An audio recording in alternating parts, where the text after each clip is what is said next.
All right. Hello, and welcome back to the Futurism at J2 podcast. I'm your host, Nicholas, joined with co host Ricardo. What's up? And today we have a very interesting episode, kind of piggybacking off of our Future of Gaming episode. And now we're going to dive more deeply into the future of mobile gaming or mobile computing. So, Ricardo, being the expert in this, I know nothing about mobile gaming, so would love for you to kick it off. Give us a little intro to what's been going on in the mobile gaming world. Yeah, so I just want to be very quick and brief about like the whole idea of mobile gaming. Now, there are like two facets of mobile gaming, that of which can be gaming on your phone, which is what we more traditionally think of as mobile gaming, because like whatever games I know Genshin Impact is like a good one that a lot of people play on their phones or like other gacha games in general. But what I really want to focus on is gaming consoles or gaming PCs that are the size of handheld consoles, such as like the Nintendo Switch or the Steam Deck, are like very popular examples. And I personally really think that's the future of gaming because we have had things in the past that have sort of emulated that same feeling of taking your games with you and really quality game because we've had like the DS or whatever. But the big problem with those devices is that they weren't really powerful enough to get the console experience on the go. But these devices are sort of changing that outlook with something that is small enough to be portable but still powerful enough to deliver like a good gaming experience.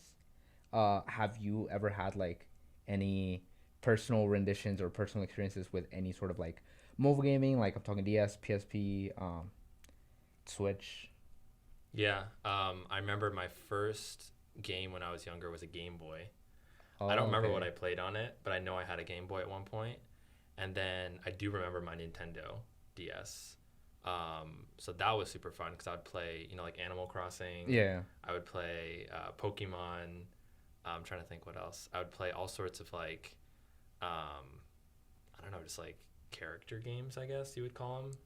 Uh huh. I don't know. I don't know how to describe them. I don't remember what the games were called. There's a whole sphere of it, but it really depends on like the gameplay. But it was so much fun, and I love like you having the stylus, like it being touchscreen, Uh huh. and then I also like that you had like two different screens, so you had like a touchable screen and then like a second screen.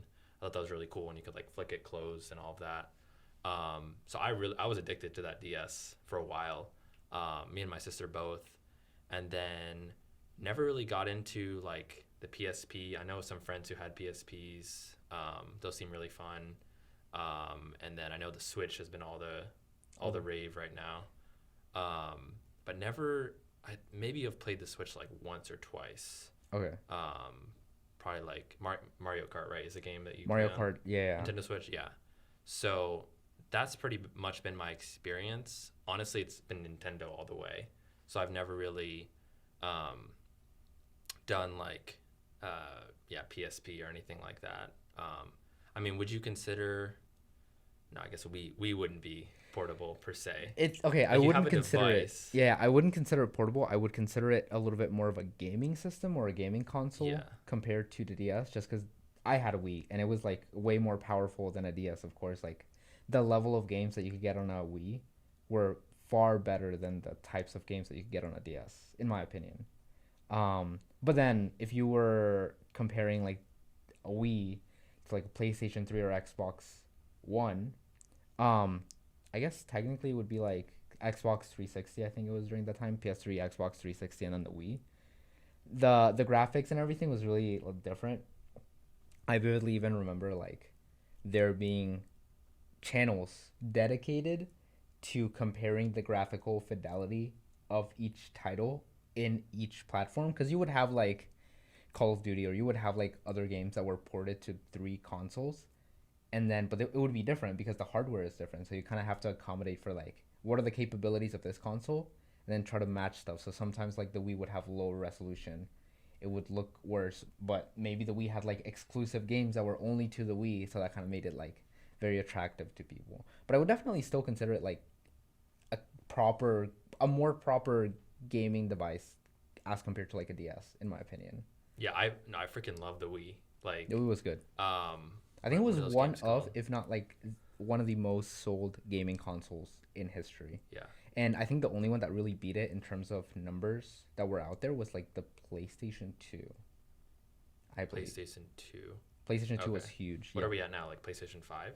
PS5, yeah. PS5. Well, Okay. and even then they recently released the PlayStation 5 Slim. Mm-hmm. So the thing with like a lot of gaming consoles, both like Xbox and PlayStation, they will bring out their new consoles every few years. Usually the cycle for new gaming consoles is about 8 years. So they bring out a new console with like, top end graphics, everything they really want on it. And then around halfway through their life cycle, so usually around 4 year or 5 years, they release a revision. And at least in the case of like PlayStation, that's been the PlayStation whatever console, PlayStation in this case 5 Slim. So they've tried to shrink it down a little bit because by that point, like the hardware isn't as exciting, so they can package it into a smaller device that is more not portable, but it takes up less space in your living room. So it's usually like PS5 and then like PS5 Slim, PS4, PS4 Slim, PS3, PS3 Slim, stuff like that. So with these like slimming down of the gaming systems, I know you talked about like talking about like hardware versus like graphics and stuff like Yeah, that. yeah. So like with these mobile gaming systems, is will we ever be able to reach like the same level of graphics on like a portable device as you would on like a full-fledged gaming system? I want to say yes and no. So there are a lot of things that you can do to emulate the big console slash PC experience because I play on PC, so that's been my sort of realm for the past like 5 years now. But more importantly, when we're talking about a lot of these devices, they more likely than not they tend to be just computers packaged in a way that they're small enough to be taken on the go. So they're not consoles per se, they're more like small computers that have the power to run games. And I would say that yes, they have and they are now capable of performing at the level of a high-end PC with a big asterisk attached to it. And that is that in order to feel as smooth and be portable and be able to still play games like Elden Ring, or the new Mortal Kombat game that just came out. I'm pretty sure it's Mortal Kombat 1. One of the things they have to do is they have to lower the resolution of the screen. So in the PC like gaming space, you might be gaming on a 4K monitor or you might be gaming on 1080p or 1440p monitor. Big resolutions, high-end definition screens. Whereas in these devices, you have tiny little screens that are maybe like 8 inches, 9 inches, so not very big compared to like a big screen. And so that allows you to lower the resolution of the screen without making it look blocky. Because there's something, I don't know if you've heard of it, in the realm of screens and just technology in general, where you have a PPI, which is pixels per inch. So pixels per inch or PPI basically allow you to sort of know how sharp an image is. So if I have a 1080p monitor that is 7 inches long, everything's going to look really sharp, right? But if I blow up the same amount of pixels to like 100 inches, you're going to be able to like tell every individual pixel apart just because you're expanding it without increasing the resolution. Similarly, if you have something that looks really blocky on a large screen but then compress it down, it'll look sharper even though it's not as pixel dependent. So I think that's what sort of a lot of these console slash gaming devices do is they'll have a few tricks up their sleeves, like lowering the resolution of the screen but making the screen small enough to where it's still sharp and for you to not notice that. So that means that the hardware inside of the device actually doesn't have to run as hard to power all those pixels. So you can think of it as like a camera wanting to take a photo. Like if you have a big professional camera, it has a lot of hardware in it, but it allows you to take more pixels in, right? Like a 30 or 40 megapixel shot. Versus if you have like a smaller camera, it might only be like 12 or 24 megapixels.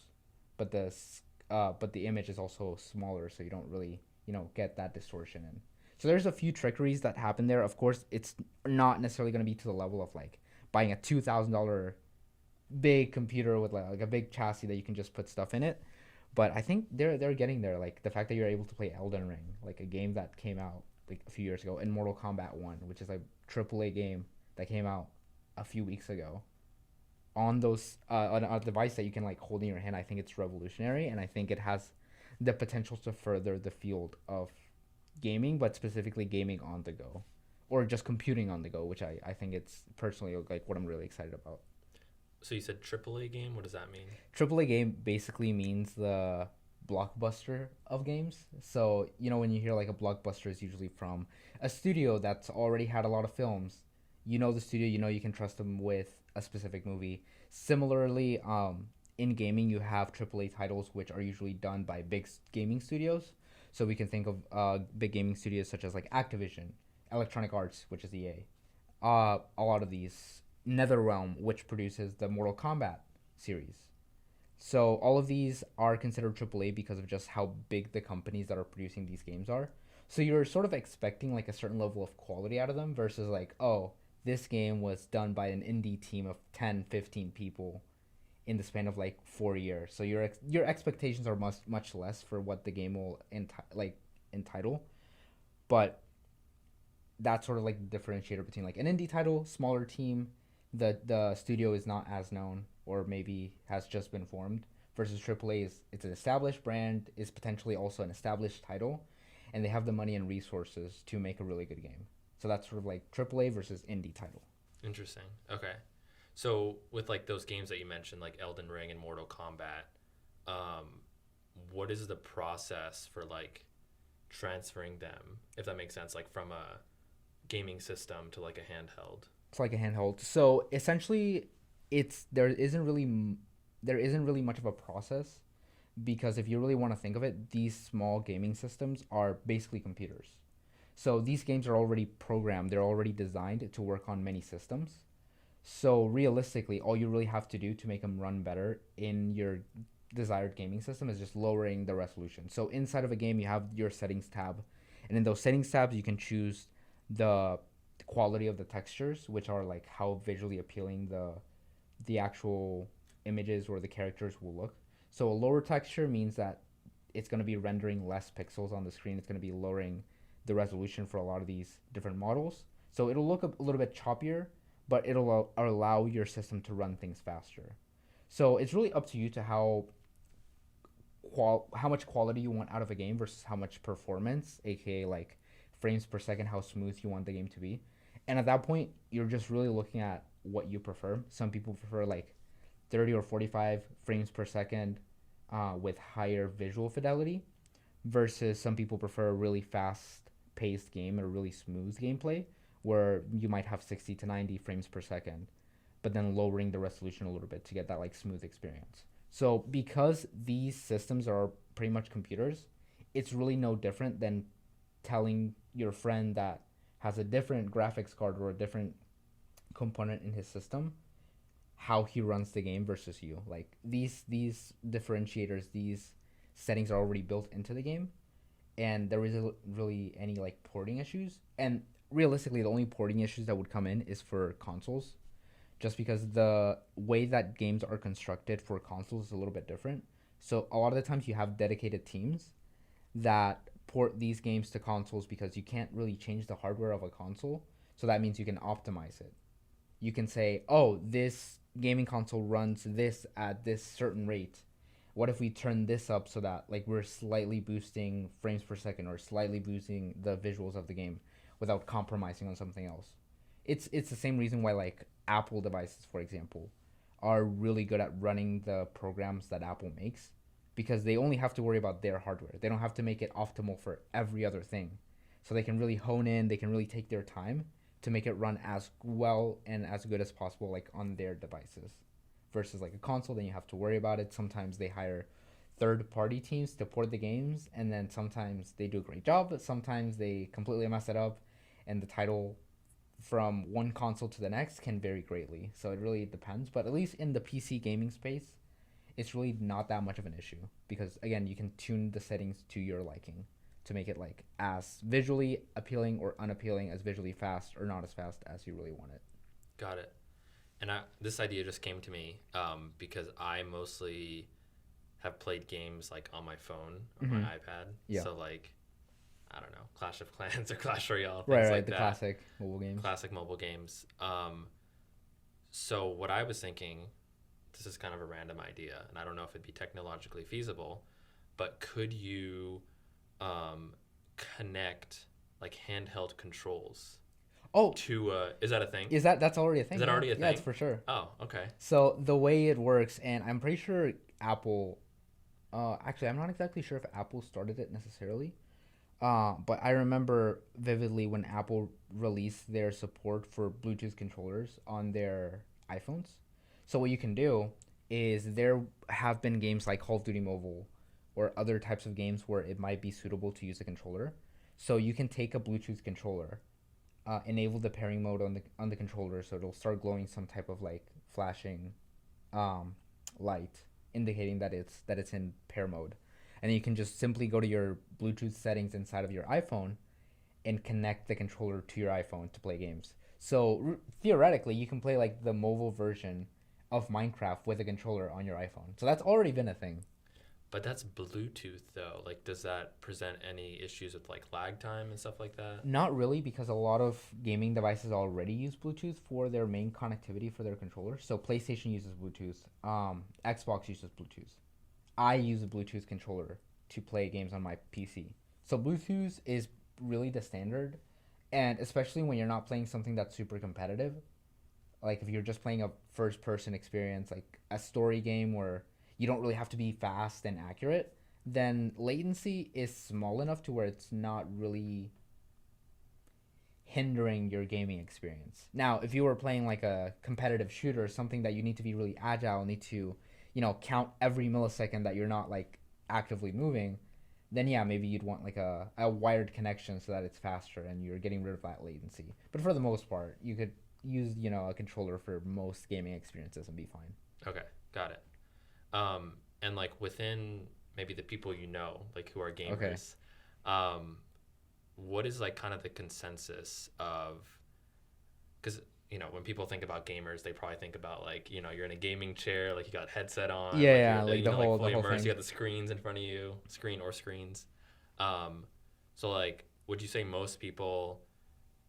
Because you were kind of hinting at that people would want like the mobile gaming systems, like to be able to take stuff on the go. Yeah. But what would you say the split is of like people who truly prefer just to be in that like gaming room versus Oh, like I want to okay. be able to take the game on the go? I think that's an interesting question, and I think that really depends, in my opinion, on like how portable and how cheap the gaming device in and of itself is. And the reason I'm saying this is I personally don't have one of these mobile gaming systems. I mean, sure, you could consider my laptop a portable gaming system because I'm able to play games, but I rarely do because like you said, I prefer being at home. I prefer having my headset, my nice keyboard, my nice mouse, and my chair, and being able to play in the comfort of my room. But there have been times where I have been traveling where it is kind of nice. And for me, I think the biggest thing has just been cost. The amount of time that I'm traveling isn't really worth it for me to have one of these gaming devices. But if I was commuting a lot, if I was just, maybe in lectures, not really paying attention and needed something to distract me, then I would consider buying one. I know friends that personally have them. Our suite mate, or not Brian, but Connie, so his girlfriend, Hmm. she has a Steam Deck and like uses it a lot. So again, like it really depends on how much you're on the go for it to make sense to you. But definitely, like if it's cheap enough, a lot of people would get into it, and I think that's the biggest thing. And we've seen like these devices get cheaper and cheaper. I believe like the Logitech G Cloud, for example, that's retailing for 350. The Steam Deck, I believe, is retailing for, um, I believe like $300. Or so some of the models I think retail for like different prices. So the 64 gigabyte version is retailing for 400, the 256 for 520, and the 512 gigabyte version is for 650. So again, these devices are really like becoming cheaper and cheaper, and they're getting better and better. And the Steam Deck was released like a few years ago, like a year and a half ago maybe. So I think just with time and with effort, I think these devices would get cheap enough and good enough for most people to just get one just in case, kind of thing.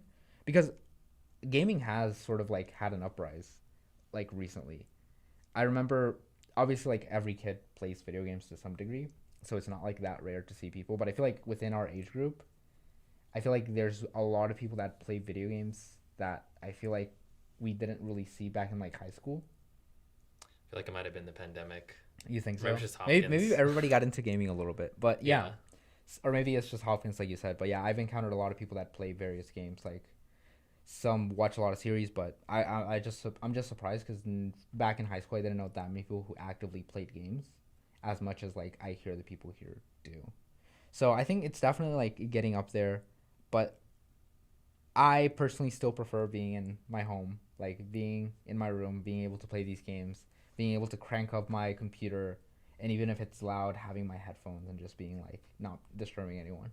But I feel like even if we take this concept of like handheld gaming outside of the gaming sphere and just focus on like the mobile computing part, I feel like it's still really powerful because I mean, wouldn't you like it if you could, say for example, have a phone powerful enough to be a replacement for your laptop? I mean, the only issue there would be like for me, it's just really the screen size. Yeah. So what if you could have like a very slim, portable external screen that you just take with you that is way lighter than your Yeah, I mean, this computer is laptop pretty screen? heavy to be fair. That's what I mean. So, but are you saying like it would just be like lighter, Yeah, or would it be smaller too? lighter. Lighter. Okay. I mean, Because I know there are some companies that sell portable displays, like 15-inch screens that you just connect via an HDMI cable to like a laptop, and so you just have it there, and it's literally like this screen that's by itself that you can just put anywhere as a secondary display. I mean that kind of reminds me of like the Microsoft. Is it Surface? Is that what it's called? That's a laptop. Whichever the one. No, no, the one that you have like the touchscreen screen, and then you can like connect a keyboard to it, Oh yeah, and yeah. then it like folds up. Is that the Surface? Is I'm pretty that sure. what that's called? Yeah, that one actually seems pretty cool to me, cause like Being able, so like it's going like the from size. tablet to Yeah, going from tablet to computer, it's like it's almost like the size of an iPad. So it's a yeah, lot lighter, a lot more portable, yeah, and then you have like the dual functionality of it. Which I think right, is pretty cool. yeah. I don't know. Is that what you were thinking? Something like that, or is something you're saying like an actual portable screen that you can like connect your phone to the To the screen, screen? yeah. Because the idea that I'm getting from is I don't know if you've seen there's this thing called Samsung Dex. No, what's that? So Samsung Dex is if you're have a Samsung like S20 or above or S22 or above, whatever it may be, they have a feature called Dex where if you connect an external display to, or I believe it's like a Dex compatible like either like laptop replacement or a screen or something, your phone goes into Dex mode, which is essentially like a laptop esque web OS operating system, so that you take your phone and now you're able to basically use your phone as a laptop with like a regular keyboard and a regular screen.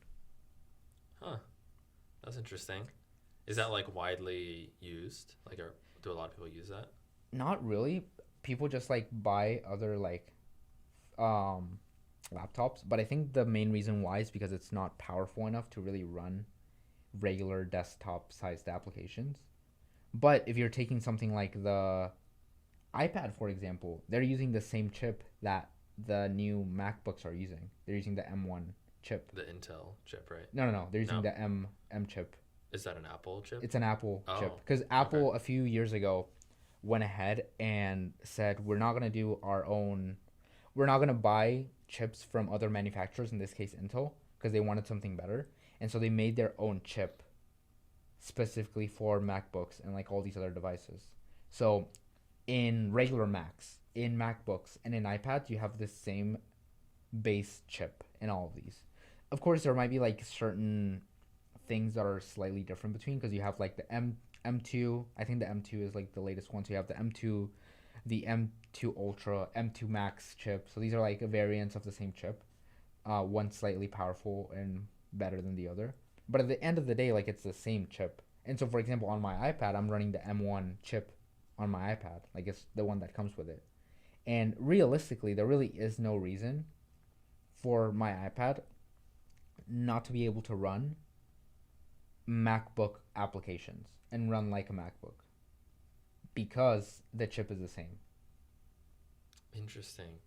So is the chip what determines the operating system, or are those two separate things? Is the chip part of the operating system? No, they're Is it completely a separate different. thing? Yeah, because you can have a computer and then just put whatever operating, like the hardware, the basis of it is just like what runs everything, but then the operating system is what you put on the hardware to be able to run Oh, stuff. so the chip is part of the hardware. The chip is hardware. Yeah, okay. Yeah, And the operating system is the software is a that runs software. on top of it. Yeah. Okay. Sorry, this is how you can tell I'm not a Yeah. computer No, science no, guy. you're good. You're good. Um, so like right now in mobile gaming, what would you say is like the most widely used device? Like I've been seeing the Switch everywhere, so I'm assuming maybe that's one of the top ones. But you mentioned the Steam Deck, which is a new I think one. the Steam, in my opinion, I think it would be the Steam Deck. If we're just talking about like mobile gaming consoles, then it would definitely be the Switch. Because there's variants. You have the Switch Lite, you have the regular Switch, you have the OLED Switch. But in my opinion, I think it would be the Steam Deck if we're talking about gaming, like mobile PC gaming. That would be my top pick for it.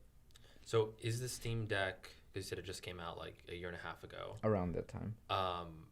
Is it just like instead of playing Steam games on your computer, it runs Steam games on a portable device? Yeah. Is that basically what it is? Yeah. Okay. And is it like a similar kind of design to like the Switch? Yeah. Like with like the screen in the middle and the controls on the outside? Yep. Okay. It's slightly bigger than the Switch and it's slightly heavier. But then again, you're also getting a lot more power from the device, so you're able to run games that the regular Switch can't run. Okay. Which for me makes it really powerful. And on top of that, if you really want to, the Switch comes with its own like operating system, which was made by Steam. So it's like or made by Valve. Valve makes Steam, and they make the Steam Deck. Basically, they made a specific OS or operating system for the device itself, which is like Steam OS. But I've seen some people that are able to just go ahead and put regular Windows or Linux on top of it. So you're able to literally use it like a regular computer. You could run Excel files, or you can run like any other program that a regular computer would run. Obviously, not as fast because you don't have the hardware to work with it. Like the hardware had to be tanked a little bit in order to both not be super hot and also run for like more than just like 2 hours on the battery. But you can put regular Windows on top of it and then run whatever applications that a regular laptop would run. Okay. So that to me, that's what makes it really powerful because you can do a lot of stuff with that. Yeah. Like imagine running, I don't know, what's something that you usually run on your computer, like a program that is just for laptops. Or like, works better for laptops. Like Microsoft. Like Word Microsoft, yeah. Excel and all that. Yeah. So like you can't really run those on your phone, or you can't really work as nicely with them on your phone. But if you were to use a Steam Deck, well, now you can. Plus, you can play games on the go. It's that kind of like duality of you can do so many more things now in one device and on the go. Got it. And do you think we'll ever reach a level again where, like iPhone aside, because you can have your iPhone in your pocket. Yeah. Do you think we'll reach a level where we'll have like devices that are like ultra portable? Because like the Steam Deck is still pretty big, right? Yeah. You can't really slip that in your pocket. If you have big pockets, you maybe. Might be able to. But like, do you think we'll be able to reach a level where we can make the devices smaller, more portable, or somehow have them like, I don't know, fold, or like kind of you can like slide them out? You know what I mean? Like, would that be technologically feasible? Where you could have something that like slides out, if that makes sense? I think so. You could. There are many designs for this. I think the Switch-esque variant has just been like really popular because it's one screen. Like that's kind of has been the de facto model for a while. Like if you look at the PSP, same thing, screen in the front, the controllers to the side. What was it, Wii U had like a tablet that had a screen and then also the controls on the side. Have you never heard of the Wii U? No, I was like, what is the Wii U? The Wii U came after the Wii, and it was supposed to be its successor. Wii U also ran a little bit more powerful. It had a separate screen. And the whole thing with like the Wii is that if your parents wanted to watch TV, well, now you can't use the living room TV to play your Wii, right? I'm sure that was a problem that you faced once or twice. where Yeah. your parents wanted to watch TV, but you also wanted to play the Yeah. Wii, and Yep. then you were like, oh, I just kind of have to give it up. Well, the Wii U, they're in their clever marketing. They were like, well, now if this happens, the Wii U comes with like a screen, so the game is still running, but it's going to the screen, so your parents can watch TV, and you can play your Wii game or Wii U game on this tiny little screen, with the controllers like attached to that. So you don't have to interrupt the flow of any other person. It was a major disaster. Like nobody bought it. It was a good device, but it came right after the Wii, where everybody had the Wii, and the Wii U Mm. was pretty similar to the Wii. Although it was better, and although it was like pretty novel idea, not that many people liked it, and not that many people purchased it, so it wasn't as big a success as the Wii. Oh, that's a bummer. So So you think if it had been like if there was more time between the Wii I and the think Wii it U, was a little too ahead of its it time. was a little too ahead of its time. Yeah. So like if it came out now, If would it it have came a out better now, shot, or is it if it it now came like out, outdated? if it came out like a few years before the Switch came out, Okay. I think it would have been done a little bit better Okay. with updated hardware to make games a little bit faster, stuff like that. But yeah, so that's personally like my opinion on it. I think it was a little too ahead of its time, and it was definitely like a better console than a lot of people give it credit for, Got it. in my opinion. Got it. So final question, and this is for you to give advice to the listeners. Okay, Let's say, someone out there is looking for a portable device. a portable device. Let's say they have a gaming setup right now, or maybe they don't want to have a gaming setup and they want to do something portable. Okay, What would be your top recommendation or two of like what they should be looking at? Maybe depending on if they're looking for more convenience, if they're looking for more okay. graphics, or like, kind of versatility in terms of how many different games you can play. Like, what would you recommend? Okay, so I have a couple of different like answers to this because it really depends on like what you're looking for, like what your lifestyle is. If you're not at home any time of the day, I'm not gonna go ahead and recommend you like a desktop PC because you're not gonna use it. But for example, and I know a lot of people talk about this specifically because a lot of college students tend to have classes, and I'm kind of speaking from a college student perspective, where I think you can get the better of both worlds. Let's say you have like a $2,000 budget for technology in this case.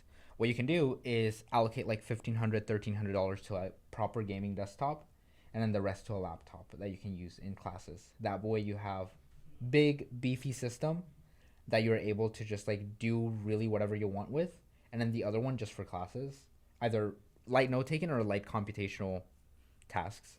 The other thing is if you're never at home, I think at this point, even if you want to play games, if you're never at home, I would still highly consider just getting a laptop, but specifically a gaming laptop, because you get a level of hardware nowadays that it's really good and it's portable. Like that's what I'm running right now. I'm running a Zephyrus ROG Zephyrus G14 by Asus. It has a Ryzen 5 4900H S chip and then an RTX 2060 Max Q, which is like the mobile version of it. So this is powerful enough to play video games. I've gone home for Thanksgiving break or for Christmas break or winter break, whatever you want to call it, and I've been able to play games like I was playing on my desktop. So it has like enough power to do that, and it's portable enough to where I can take it, to class and still do that. The only caveat is that the battery life isn't as great as something like a MacBook. So Really? yeah, so the battery for this will Because the MacBook battery. the MacBook is amazing, yeah. So No. It's not. well, the new battery- ones, the M ones, the M1. Oh, okay. Maybe an older version. Yeah, 'Cause the this Intel battery ones. is not good. The Intel ones were notable for not having a great battery life. Okay. Yeah, I think I saw the Intel chip. Yeah. So but you think the M1 chip? or the newer like M2 chip, M1 or M2. Oh, it's M2 as well. Yeah, there's a new Oh, M2 chip. okay. So actually, the chips made by Apple are better Yeah, than the Intel. more ones. power efficient. More power efficient. Okay. Yeah. Well, Because I'm pretty sure nowadays waited. for the MacBook you can get like 20 hours on a single charge. yeah, this thing is like, I want to say like 5 or 6 hours. I was Like, about to it's say not very good. my laptop is also 5 or 6 hours. I have to charge this like 2 or 3 times a day. Yeah, exactly. So if you're not compromised by the low battery life, definitely like a gaming laptop. If you absolutely need a device that you need for a long time, right? Like a full day of doing whatever you want of doing, but you're not going to be doing something that is super computationally heavy. Maybe you're just answering emails, or maybe you're doing light video editing, stuff like that. A MacBook would probably be in your best interest. as long as like the programs that you're using are still able to be run on a MacBook. That's just kind of my opinion. Same thing if you're doing a lot of creative work. If you're doing Premiere Pro, DaVinci Resolve, Photoshop, a lot of that stuff, most of it works more in tandem with the Mac and Apple ecosystem. So that's just my opinion. And if you really only want a gaming or a something to take on the go, then I would highly just look at like a Steam Deck. If you absolutely like you have something at home, you don't really want anything else for home. You are always moving around, and the only thing you're really doing outside of that is like gaming on the go.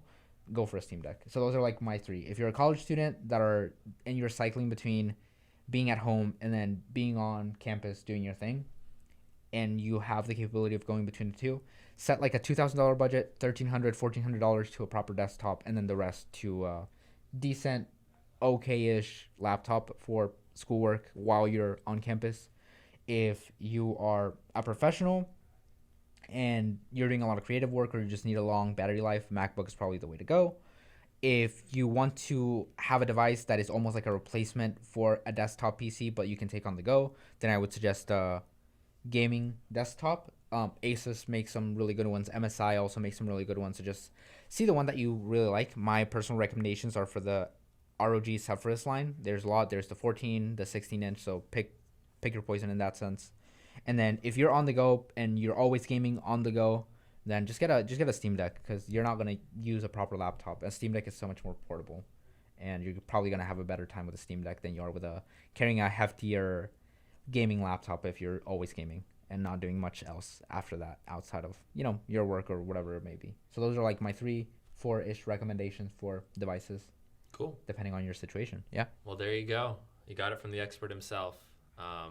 I take no liability for any issues that for the comments. No, if you have any issues, contact whoever sold you the laptop, because that's their issue, not mine. No, Ricardo knows what he's talking about, so you can trust him. Yeah. Yeah. Well, this has inspired me to go play a game tonight. You should. Of some sort. There's a lot of games. There's a lot of games. Definitely. I haven't played a game in a while. Really? Yeah. I definitely recommend for any of you watching, check out Mortal Kombat 1, or check out people playing Mortal Kombat 1. It seems really fun. The whole Johnny Cage meme has been amazing in my opinion. There's a lot of very good first person or just like story driven games that are amazing out there. Just find a game that you like, be it first person shooter, be it just like general adventure or platformer, whatever it may be. There's a game for everyone, and some games are really, really deep. Like what was the game? Soma, that I was telling you about. Soma. Yeah. So if you haven't already and you're interested, checking out a really cool game, check out Soma. Yeah, there's a lot of really cool stuff. It's very existential. It's very existential. So yeah, my type of game. Yeah. So on that note, hope you enjoyed. Hope you found this helpful. Happy gaming, and we'll see you on the next one. All right. See ya.